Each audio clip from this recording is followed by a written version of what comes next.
സുധി ആഗ്രഹിച്ചതുപോലെ കാര്യങ്ങൾ എത്തിച്ചേര്. നമ്മൾ തമ്മിലുണ്ടായിരുന്ന അടുപ്പം ഇവിടെ ആരും അറിയരുതെന്നുള്ള പ്രാർത്ഥനയായിരുന്നു എനിക്ക്. ഇപ്പൊ എല്ലാവരും അറിയാൻ പോകുന്നത് എന്റെ കുഞ്ഞിന്റെ അച്ഛൻ സുധിയാണെന്നുള്ള സത്യവും. ആ സത്യത്തിന് നേരെ മറപിടിക്കാൻ ആർക്കെങ്കിലും കഴിയൂ? നമ്മൾ എന്തൊക്കെ പ്ലാൻ ചെയ്താലും എങ്ങനെ ജീവിക്കണമെന്ന് ആഗ്രഹിച്ചാലും ജീവിതം നമ്മളെ ആ വഴിക്ക് കൊണ്ടുപോകില്ല. മറ്റാരേക്കാളും ജീവിതം കൊണ്ട് പഠിച്ചവരല്ലേ അർച്ചന നമ്മൾ. ഇനി എന്തായാലും അർച്ചന ഒരു കുഞ്ഞിൻ്റെ അമ്മയാണെന്ന സത്യവും ആ കുഞ്ഞിനെ വളർത്തുന്നത് ഞങ്ങളാണെന്നും ലോകം അറിയാൻ പോവാ. ഈ കേസ് കോടതിയിലെത്തുന്നതോടെ അതൊരു സെൻസേഷണൽ ന്യൂസ് ആവും. ചിലപ്പോൾ മീഡിയ കവറേജ് വരെ ഉണ്ടാവും. കാരണം പ്രതിഭാഗത്ത് നിൽക്കുന്നത് ഒരു SP യുടെയും ജഡ്ജിൻ്റെയും കുടുംബം. ഞാനും അത് മനസ്സിലാക്കുന്നുണ്ട്. കുറച്ചൊക്കെ മറച്ചു വയ്ക്കാൻ കഴിയുന്നത് കുഞ്ഞിൻ്റെ അച്ഛൻ ഞാനാണെന്നുള്ള യാഥാർത്ഥ്യമാണ്. പിന്നാമ്പറ കഥകൾ അന്വേഷിച്ചു പോകുന്നവര് അതും കണ്ടെത്തിയെന്ന് വരും. ഞാൻ എന്ത് വേണമെന്ന് അർച്ചന പറഞ്ഞാൽ മാത്രം മതി. അർച്ചനയ്ക്ക് എന്തായാലും ജോലി ഉപേക്ഷിച്ച് പോകാനാവില്ല. ഞാനിവിടുന്ന് മാറി നിൽക്കണമെങ്കിൽ അങ്ങനെയാവാം. ഇനി സുധി പോയിട്ട് എന്ത് കാര്യമുള്ളത്? എന്ത് വന്നാലും നേരിടുക തന്നെ. വരാനായിട്ടൊന്നുമില്ല. കുറച്ചു പേരുടെ ചോദ്യങ്ങൾക്ക് മറുപടി പറയേണ്ടതായിട്ട് വരും. അതിൽ കവിഞ്ഞൊന്നുമില്ല. അർച്ചന ഏതായാലും ഒന്നും അറിയാതെ ഒന്നുമല്ല രംഗത്ത് വന്നതെന്നും എനിക്കറിയാം. കോർട്ടിൽ കുഞ്ഞിൻ്റെ അച്ഛൻ ആരാണെന്ന് ബോധ്യപ്പെടുത്തേണ്ട കാര്യമൊന്നും ഉണ്ടാവില്ല.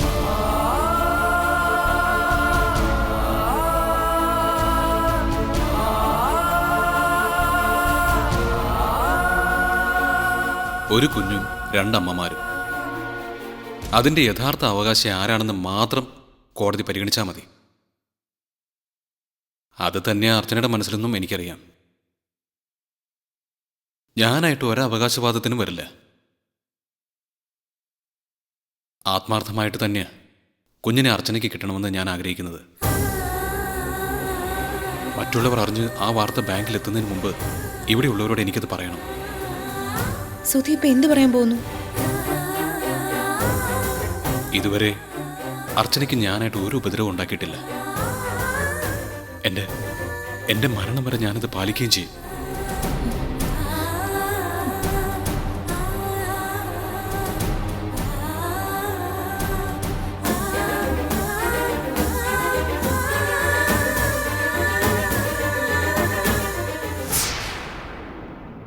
ഇന്ന് പോട്ടെ രാജി. ശരി. വർക്ക് തീർന്നില്ലേ രാജി? കഴിഞ്ഞു. പിന്നെ സുധി സാറും അർച്ചനയും തമ്മിൽ എന്താ സാറേ ഇത്രയും മാത്രം സംസാരിക്കാൻ? സാറിന് എന്ത് തോന്നുന്നു? അത് എല്ലാവരും ഇറങ്ങാൻ പോവാണോ? അതെന്ത് ചോദ്യമോ സാറേ? 9:30 മണിക്ക് സീറ്റിൽ വന്നിരുന്നതാ. എനിക്ക് എല്ലാവരോടുമായിട്ട് ഒരു കാര്യം പറയാനുണ്ട്.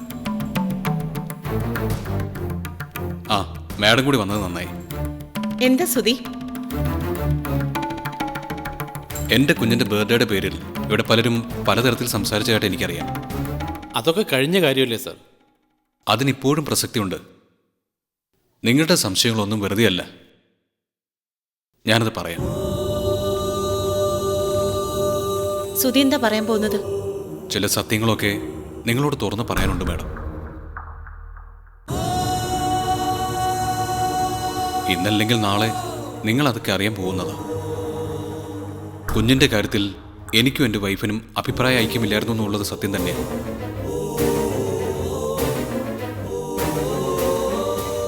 അതിനൊരു കാരണമുണ്ട്.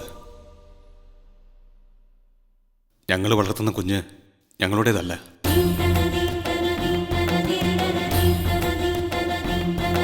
സുധി സാർ എന്തൊക്കെയാ ഈ പറയുന്നത്? ഇനി ഞാൻ പറയുന്നതെല്ലാം സത്യമായ കാര്യങ്ങളാണ്. ഉടനെ ഒരു കുഞ്ഞിനെ വേണ്ടാന്ന് കരുതി ഞങ്ങൾ ജീവിക്കുന്ന സമയത്ത് തികച്ചും യാദൃശ്ചികമായി ഞങ്ങളുടെ കയ്യിലൊരു ചോരക്കുഞ്ഞിനെ കിട്ടുന്നത്. പ്രസവിച്ച് 3-4 ദിവസം മാത്രം പ്രായമുള്ളൊരു കുഞ്ഞ്. പോലീസിന്റെ കയ്യിൽ വന്ന് പെട്ടതായിരുന്നു ആ കുഞ്ഞ്. ഏതോ ഒരു അമ്മയുടെ കുഞ്ഞ്. കുഞ്ഞിൻ്റെ അമ്മയ്ക്ക് വേണ്ടിയുള്ള കാത്തിരിപ്പിലായിരുന്നു പോലീസ്. പക്ഷേ ആരും കുഞ്ഞിനെ തേടി വന്നില്ല. എൻ്റെ അച്ഛനിൽ നിന്നും ആ വിവരം അറിഞ്ഞ് ഞാനും നിരഞ്ജനയും കൂടി ആ കുഞ്ഞിനെ പോയി കണ്ടു. അതിനെ കണ്ടപ്പോൾ ഏതെങ്കിലും ഓർഫണേജിലേക്ക് അയക്കാൻ ഞങ്ങൾക്ക് മനസ്സ് വന്നില്ല. നമ്മുടെ കുഞ്ഞായി ഇതിനെ വളർത്താമെന്ന് നിരഞ്ജന എന്നോട് പറഞ്ഞു. അങ്ങനെയാ ആ കുഞ്ഞിനെ ഞങ്ങൾ സ്വീകരിക്കുന്നത്. നിരഞ്ജന അതിനെ സ്വന്തം കുഞ്ഞായിട്ട് തന്നെയാണ് വളർത്തിയത്. നമുക്കൊരു കുഞ്ഞു വേണമെന്ന എൻ്റെ ആഗ്രഹത്തിനൊന്നും അവൾ പിന്നെ വില കൽപ്പിച്ചില്ല. അതിൻ്റെ പേരില ഞങ്ങൾക്കിടയിൽ ചില ക്ലാഷൊക്കെ ഉണ്ടായത്. അന്ന് അങ്ങനെ ഒരു സംഭവം ഉണ്ടായി, അത് മനസ്സിലാവും ഞങ്ങൾക്ക്. പക്ഷേ ഇപ്പോൾ സാർ ഇത് പറയാനുള്ള കാരണം എന്താ? ഒരു കാലത്തും ആരോടും ഇത് പറയണ്ടെന്ന് തന്നെയാണ് കരുതിയത്. അത് കുഞ്ഞിൻ്റെ ഭാവിയെ ബാധിക്കുമെന്നും എനിക്കറിയാം. പക്ഷേ ഇപ്പം എല്ലാം തകിടം മറിഞ്ഞു. കുഞ്ഞിൻ്റെ യഥാർത്ഥ അമ്മ രംഗത്ത് വന്നു.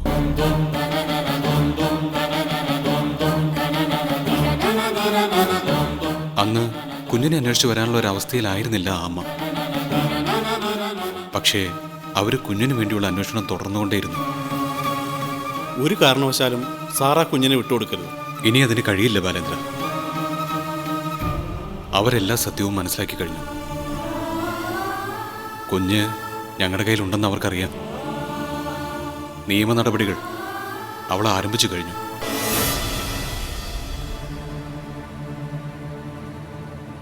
തെളിവുകളെല്ലാം അവൾക്ക് അനുകൂലമാണ്. ഇത് വലിയ ചതിയായിപ്പോയല്ലോ സർ. ഒരു കെട്ടുകഥ പോലെ. ആരാ സാറേ ആ കുഞ്ഞിൻ്റെ അമ്മ? ആദ്യം ഒരു കെട്ടുകഥയായിട്ട് നിങ്ങൾക്ക് തോന്നും. ഞങ്ങൾ സ്വന്തമെന്ന് കരുതി വളർത്തുന്ന ആ കുഞ്ഞിൻ്റെ അമ്മയെ നിങ്ങളറിയും.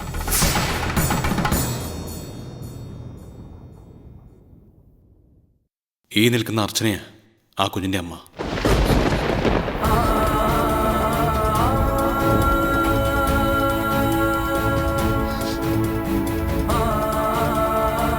ഈ സുധി സാറിന് എന്താ ഭ്രാന്തായോ? എന്റെ മാനസിക നില തെറ്റിയിട്ടൊന്നുമില്ല. അർച്ചനയുടെ കുഞ്ഞിനെ ഞങ്ങൾ വളർത്തുന്നത്. അവള് നേരത്തെ തന്നെ അത് മനസ്സിലാക്കിയതാണ്. കുഞ്ഞിനെ തിരിച്ചു കിട്ടണമെന്ന് ആവശ്യപ്പെട്ട് അവളിപ്പോൾ കോടതിയിൽ കേസ് ഫയൽ ചെയ്ത് കഴിഞ്ഞു. അർച്ചന കല്യാണം കഴിച്ചിട്ടില്ലെന്നല്ലേ പറഞ്ഞത്? എന്നവൾ ആരോടെങ്കിലും പറഞ്ഞോ? അത് പിന്നെ കല്യാണം കഴിഞ്ഞതാണോ എന്ന് അറിയാനാണോ പ്രയാസം? സുധി എൻ്റെ കൂടെ വാ.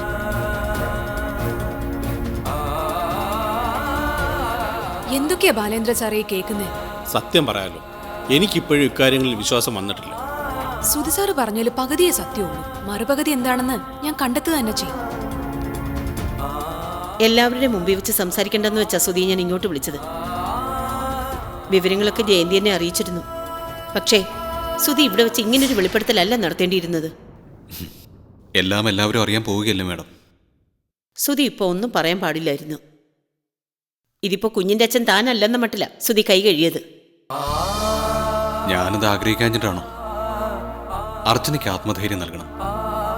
ഇപ്പം എൻ്റെ മനസ്സിൽ അത് മാത്രമേ ഉള്ളൂ.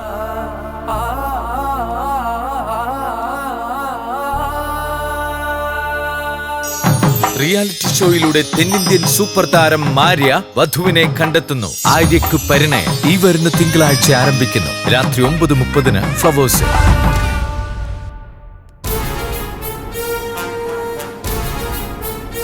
എൻ്റെ മോന് വേണ്ടി അളിയനോടും ജയന്തിയോടും മാപ്പ് പറയാൻ ഞാൻ തയ്യാറാണ്. താ മാപ്പ് പറയാനൊന്നും നിൽക്കണ്ട. മെന്റലായ മോനെ കൊണ്ടുപോയി ഏതെങ്കിലും നല്ല സൈക്കാട്രിസ്റ്റിനെ കാണിക്കാൻ നോക്ക്. മുഴുത്ത ഭ്രാന്ത അവന്. അവൻ എന്തിനാ അവരുടെ കൂടെ കൂടിയതെന്ന് പറയുന്നത് ഞാൻ അറിഞ്ഞു. സുധിക്കും അർച്ചനയ്ക്കും ഒരു നല്ല ജീവിതം ഉണ്ടായി കൊടുക്കാൻ പോലും. ശബരി പറയുന്നതിലും കുറച്ച് കാര്യമില്ലേ അളിയ? അവനെ ഈ നിലയിലെത്തിച്ചത് നമ്മളല്ലേ? തല്ലുകയും ചീത്ത പറയുകയൊക്കെ ചെയ്തെങ്കിലും അതിൻ്റെ കുറ്റബോധം എൻ്റെ മനസ്സിലുണ്ട്.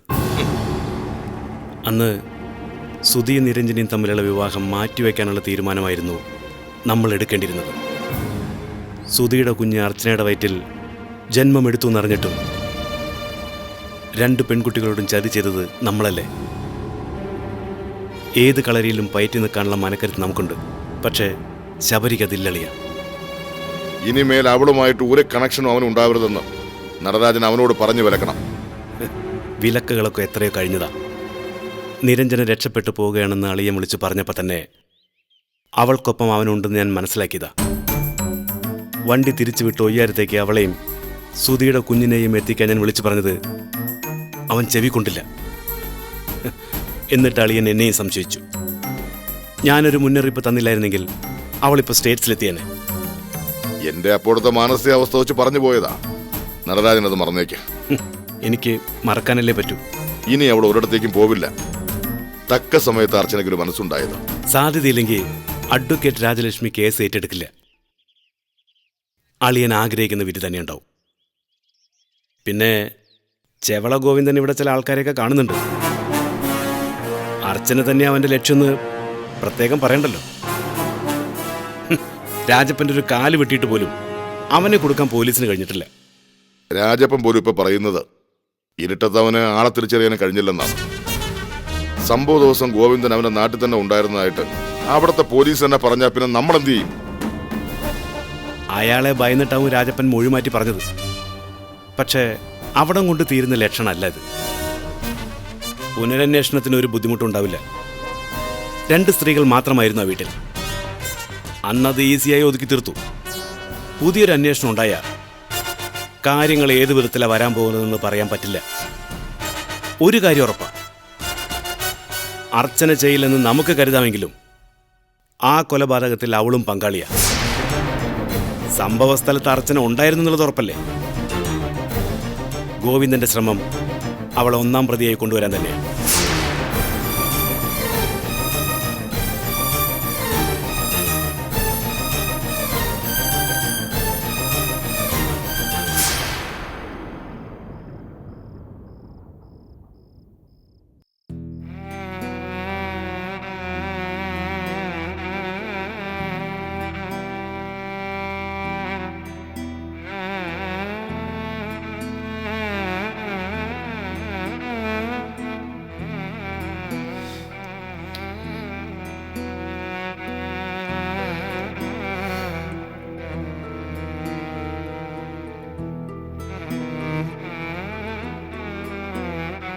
അച്ചുവേച്ചി, മോളിതുവരെ ഉറങ്ങിയില്ലേ? കണ്ണടച്ച് കിടന്നതേ ഉള്ളൂ, ഉറക്കം വന്നില്ല. അച്ചുവേച്ചിക്കൊന്നും ഉറങ്ങാനാവില്ലെന്ന് എനിക്കറിയാം. ഇനി വിഷമിച്ചിട്ട് എന്താ അച്ചുവേച്ചി കാര്യം? എന്തായാലും നമ്മൾ ഇക്കാര്യത്തിന് വേണ്ടി ഇറങ്ങിക്കഴിഞ്ഞു. സുധി സാർ എന്നെ ആ വിവരം ബാങ്കിൽ അറിയിക്കുകയും ചെയ്തു. സുധി മനഃപൂർവ്വം പറഞ്ഞതല്ല, അങ്ങനൊരു സാഹചര്യത്തിലാണ് സുധി അത് വെളിപ്പെടുത്തിയത്. കുഞ്ഞിന്റെ അച്ഛൻ സുധിയാണെന്ന് ഒരിക്കലും പറയില്ലെന്നും എനിക്ക് ഉറപ്പ് തന്നു. അങ്ങനെ പറഞ്ഞിട്ട് ഇനി എന്ത് കാര്യമുള്ളത്? ഇന്നല്ലെങ്കിൽ നാളെ ഈ സത്യം എല്ലാരും അറിയേണ്ടതല്ലേ? താൻ ഒരു തെറ്റും ചെയ്തിട്ടില്ല എന്ന് സ്ഥാപിക്കാനാ സുധി ഇപ്പൊ ശ്രമിക്കുന്നത്. ഒന്നാലോചിച്ച അത് സത്യമാണ്. ഞാൻ കോടതിയിൽ കേസ് കൊടുത്തതൊന്നും സുധിയെ അറിയിച്ചിട്ടല്ല. അതിലൊന്നും സുധിക്ക് ഒരു പങ്കുമില്ല. അച്ചുവേച്ചി ഇനി ആരുടെയും ചോദ്യത്തിന് മറുപടി പറയാൻ നിൽക്കാതിരുന്നാൽ മതി. മറ്റു ഓഫീസുകളെ പോലൊന്നുമല്ല ബാങ്ക്. മറ്റുള്ളവരെന്തെങ്കിലും പറഞ്ഞാൽ തന്നെ അച്ചുവേച്ചി കേട്ട ഭാവം നടിക്കാതിരുന്നാൽ മതി. കാര്യങ്ങൾ പുറത്തു പറയേണ്ട സാഹചര്യം വരുമ്പോൾ കുഞ്ഞിന്റെ അച്ഛൻ ആരാന്ന് പറയണം. സുധി സാറിന്റെ ഭാര്യയ്ക്കോ വീട്ടുകാർക്കോ അറിയാത്ത കാര്യമൊന്നും അല്ലല്ലോ. ഓരോന്നാലോചിച്ച് വിഷമിക്കാതെ കിടന്നുറങ്ങാൻ നോക്ക്. ബിന്ദുവിനൊക്കെ വലിയ ഉപദേശം കൊടുത്ത ആളല്ലേ. സ്വന്തം കാര്യം വന്നപ്പോ എന്താ? മോൾ ഉറങ്ങിക്കോ, ഞാൻ കിടന്നോളാം.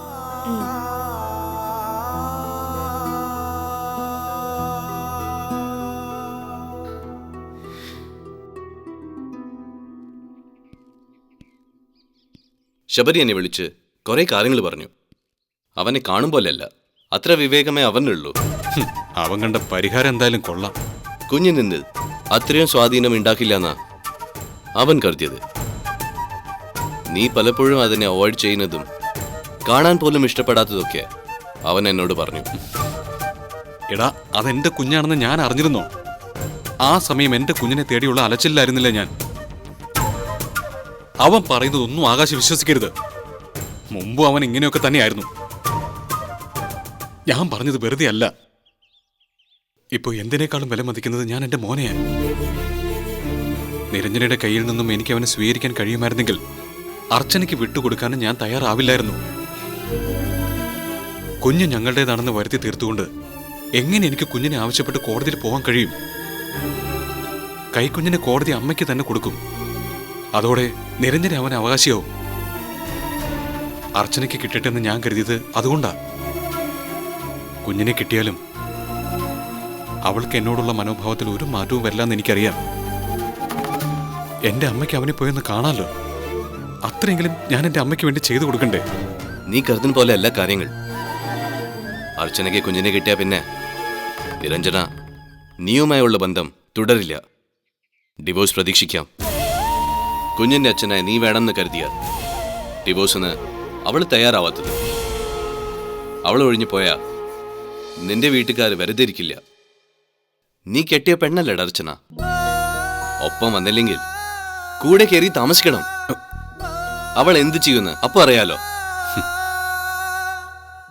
ഞാനായിട്ട് ഒന്നിനുമില്ലാന്ന് അവൾക്ക് വാക്ക് കൊടുത്തിട്ടുണ്ട്. ഇനി ആ വാക്ക് മാറാനൊന്നും ഞാൻ തയ്യാറല്ല.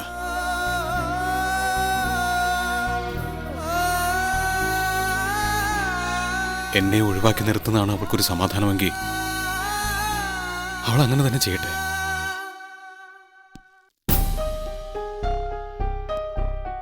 പ്രത്യേകിച്ച് ഈ വിഷയത്തിൽ ഫൈസിയോട് ഞാനൊന്നും പറയേണ്ട കാര്യമില്ലല്ലോ. എന്നെക്കാൾ എല്ലാ കാര്യങ്ങളും ഫൈസിക്ക് അറിയാം. നന്മതിന്മകൾ വേർതിരിച്ചറിയാനും ഫൈസിക്ക് കഴിയും. അങ്ങനെയുള്ള ചുരുക്കം ചില ചെറുപ്പക്കാരിൽ ഒരാളാ ഫൈസിയും. Thank you sir. നീതി കിട്ടേണ്ടത് അർച്ചനയ്ക്കാണ്. ഞാൻ അവിടെ തിരിച്ചറിയുന്നതിന് മുമ്പ് അവരുടെ മനസ്സിന്റെ നന്മ എന്താണെന്ന് അറിഞ്ഞത് ഫൈസിയ. ഞാനത് നിഷേധിക്കുന്നില്ല സർ. ജീവിക്കാൻ ഇനി എന്ത് പ്രതീക്ഷയാണ് അർച്ചനയ്ക്കുള്ളത്? ഇപ്പോ അവളും സുധിയുമായൊരു ജീവിതം ഞങ്ങളാരും മോഹിക്കുന്നില്ല. പക്ഷേ സ്വന്തം കുഞ്ഞിനെങ്കിലും അവൾക്ക് കിട്ടിക്കോട്ടെ. അതെ സർ, അത് ഇനി തീരുമാനിക്കുന്നത് കോടതിയല്ലേ. കോടതി ഒരു തീരുമാനത്തിലെത്തുന്നത് എങ്ങനെയാണെന്ന് ഫൈസിക്ക് അറിയില്ലേ? സാക്ഷികളും തെളിവുകളും അനുകൂലമാകണം. എതിർവാദം പൊളിയണം. അത് രണ്ടു കൂട്ടരും ചെയ്യട്ടെ. ഫൈസി എന്താ ഒരു ഉഴപ്പം പറ്റി സംസാരിക്കുന്നത്? സാർ എന്നെ വന്ന് കാണാൻ പറഞ്ഞെന്തിനാ? അർച്ചനയ്ക്ക് വേണ്ടി കോടതിയിൽ മൊഴി പറയണമെന്ന് ആവശ്യപ്പെടാനാണോ? അതല്ലേ ഫൈസി അതിന്റെ ശരി. അർച്ചനയാ കുഞ്ഞിന്റെ അവകാശി. ഫൈസി മനസ്സ് വെച്ചാലേ കുഞ്ഞിനെ അവൾക്ക് കിട്ടും. ഫൈസി അത് ചെയ്യുമെന്ന് തന്നെയാ എന്റെ പ്രതീക്ഷ.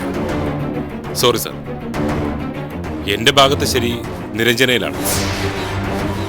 അതിനുവേണ്ടി നിലപാട് മാറ്റിയെടുത്താലും തെറ്റാവില്ലെന്നാണ് എന്റെ വിശ്വാസം. അത് അർച്ചനയോട് ഫൈസി ചെയ്യുന്ന ഏറ്റവും വലിയ ചതിയായിരിക്കും. എന്ത് ചതി?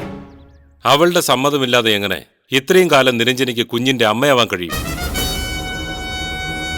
എന്നിട്ട് ഇപ്പോ കുഞ്ഞിനെ തിരിച്ചു വേണമെന്ന് അർച്ചന പറയുന്നത് ശരിയായിട്ടുള്ള കാര്യമല്ല. നിരഞ്ജന കുഞ്ഞുമായി സ്ഥലം വിടാനുള്ള സാഹചര്യം എങ്ങനെ ഉണ്ടായിന്ന് സാറ് മറന്നു പോകരുത്. അവളെ നിങ്ങളെല്ലാവരും കൂടി അവിടെ കൊണ്ടെത്തിച്ചിട്ടാ. അല്ലായിരുന്നെങ്കിൽ അവൾ അതിന് ശ്രമിക്കില്ലായിരുന്നു. ഇപ്പോഴത്തെ പ്രശ്നം അതൊന്നുമല്ല. കാര്യങ്ങൾ വഷളായ നിലയ്ക്ക് ഇനി ചികഞ്ഞു നോക്കിയിട്ട് ഒരു കാര്യമില്ല. കുഞ്ഞിനെ അർച്ചനയ്ക്ക് കിട്ടിയേ പറ്റൂ. നിരഞ്ജനയ്ക്ക് ഡിവോഴ്സ് വാങ്ങി പോവാം.